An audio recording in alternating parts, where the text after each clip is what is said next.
Okay, the next step to making the hatch, we need to put the actuators in. What I'm going to do is I'm going to use this piece of aluminum, and that's going to go over top of here for a hatch. And what we'll do is I'll mark front and back, and then I'll move in a little bit on each side, and then I'll cut the hatch out with a razor saw. And once the hatch comes out, it should fit right back in place. And then what I'll do is I'll glue the aluminum to the hatch with contact cement, and and then I'll trim it so I have about a 1/4 inch all the way around the hatch. And when I put it back on here, you'll just put a bunch of screws through the aluminum to make the hatch stay onto the aircraft. And since it's not going to be a hatch that's removed often, what'll happen is, it'll just look like a panel on the aircraft. It'll look like this hatch that's already been made for the first Texan. So, and as you can see, it just bolts on with a bunch of little screws, and I'll have to buy some more screws because we're almost out of those. So I'll have to get those ordered today to finish this. But we can get the actuators in today and get everything working. And if we're lucky, we can start getting the firewall on it. Here you can see the pencil lines that I drew on here for the hatch. That's what we're going to cut out to install the rear actuator. We're just going to cut it out with the razor saw. Make some nice clean cuts with it so this piece just fits right back in place. The aluminum that I'm using for the hatch cover to make it look nice and pretty is just aluminum flashing from Home Depot. It's like $6 for a 10-foot roll, or you can get them in 30-foot roll, and it's I think it's 6 by 10 or something like that. But you can see that I'm pre-curling it so that I don't have an issue getting it to stick to the hatch once the hatch is cut out. That makes it's a big help to do that when you're trying to get this to adhere to the fiberglass. So I'll go ahead and get the hatch cut out, and then we'll start putting in the cross braces to mount the Ziroli actuator to. Okay, I have the hatch cut out now, and hatch is right here, and you can see we cut it with the razor saw, went carefully with it, and you can see the hatch fits up pretty much perfectly right back in place. So what we'll do is, when we go to create the hatch, we'll tack glue this piece of flashing to the top of this, and then we'll trim it, this piece of flashing, and we'll trim it all the way around so it's about a 1/4 inch off all the way around. The hatch piece itself will act as the piece that holds it in place, and then we'll run screws every 1.5 inches all the way around it to make it look like it's supposed to be a removable panel on the aircraft. And when I cut this out with the razor saw, once you get up to the corners, you obviously don't want to cut past the corners because that will create an area that will crack in the fiberglass. So once you get up to that point, just slip an X-Acto knife down there and just finish off those cuts on the corners right there like that. And it'll just drop right out. So the next thing we're going to do is we're going to cut 2 pieces of basswood to fit inside here that the Ziroli will mount on. Here you can see that I have the actuator rails mounted inside the fuselage, and the actuator is ready to go in. We changed the standard round throughput to a thread and nut end on the actuator that comes with the actuator. And what we're going to do is we're going to make a bracket out of a piece of angle iron that will mount to the actuator, and on either end of it you'll have a quick connect that the push rods will go through, so you have adjustability to get the canopy exactly where you want it when you go ahead and mount this thing up.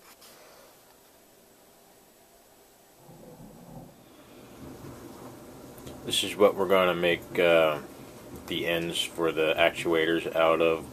It's angle iron, aluminum angle iron from home, or from Lowe's actually.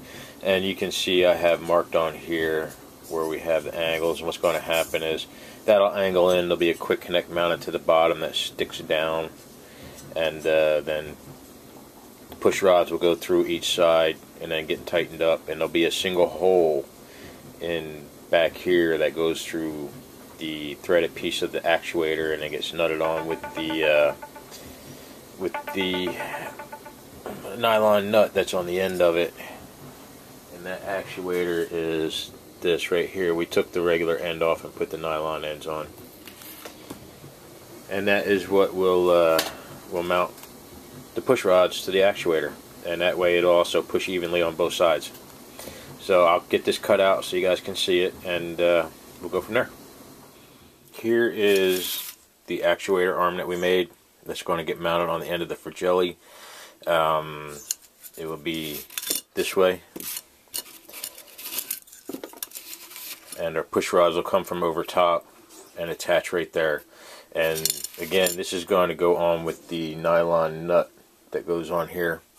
That's how we're going to keep it in position, and should actuate it pretty well. And then we'll just tie wrap the Ziroli into place for easy removal in case it needs to be replaced or serviced. Here we have the push bar is in. It's hooked up to the actuator. The actuator is hooked up to the receiver. The receiver's turned on, and so that means the rear canopy is hooked up. So let's see what happens.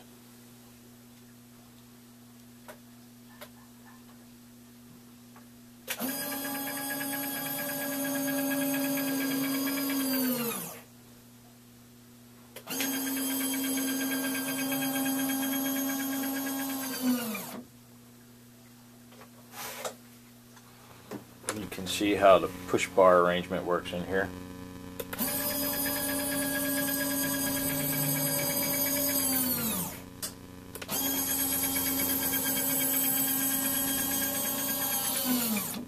So all we have to do left for the rear canopy frame and actuator is get the cover done, the hatch done.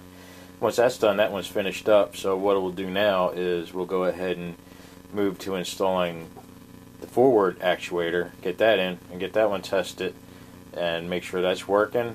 Then we'll make the hatch for the rear section back here, and then the installation of the windscreen will be done. You can see here that we have the forward push bar in. This push bar is what's going to attach to the Ziroli actuator. Okay, and what we'll do is we'll get the Ziroli actuator lined up and mounted in here, and then we'll go ahead and tighten the two set screws down to lock that in place, and we'll test the forward canopy also. Okay, here you can see the actuation of the forward actuator.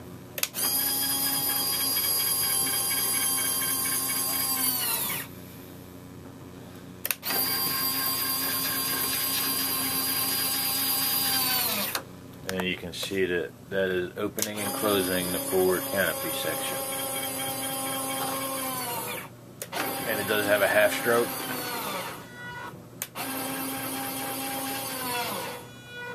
And there it is. So we'll finish putting the other tie wraps on these, then we'll turn it upright and test the whole canopy. Here we have the piece of aluminum for the hatch, and we went ahead and drew a quick rough outline of the hatch piece itself onto it, and scuffed it up with a little bit of sandpaper, and then we applied some contact cement, and we are waiting for the contact cement to dry on both of these so we can put them together. And then for now we'll just stick it on the fuselage because I don't have enough screws to finish the job. I have to order some more. Here we've got the aluminum applied to the hatch piece, and what we did, we just went down and hit the edges real quick with some thin CA and let it wick in and dry underneath of there.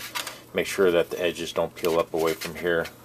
We just want to make sure that's good and solid on there, so that it keeps everything nice and tight when we apply it, when we screw it onto the fuselage. So the next step will be to measure around it and cut and around the corners, and then we would normally mount it to the fuselage.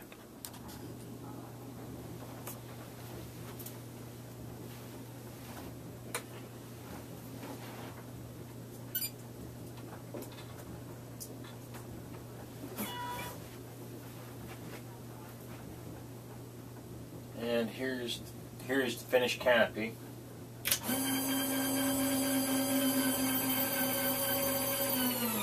Depending on how you set up your radio, you can actuate both sections of the canopy individually, or you can do them together. I have it set up so that we can actuate one or the other, so I can close the rear canopy and I can leave the front canopy open.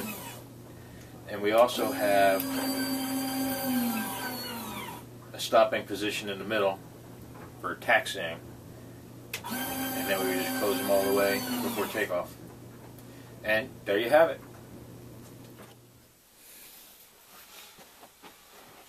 Okay, and here is the completed hatch. We obviously used the contact cement to glue it on there, went around all the edges with some thin CA to make it nice and secure onto here. Went around, cut it at a 1/4 inch around the hatch size so that there's enough meat to screw it together after it's on the aircraft. And last thing to do is just to drop it in place, and if everything's done right, it should just fit right on. And there you go. It's ready to be bolted on. And it's finished. Canopy's done.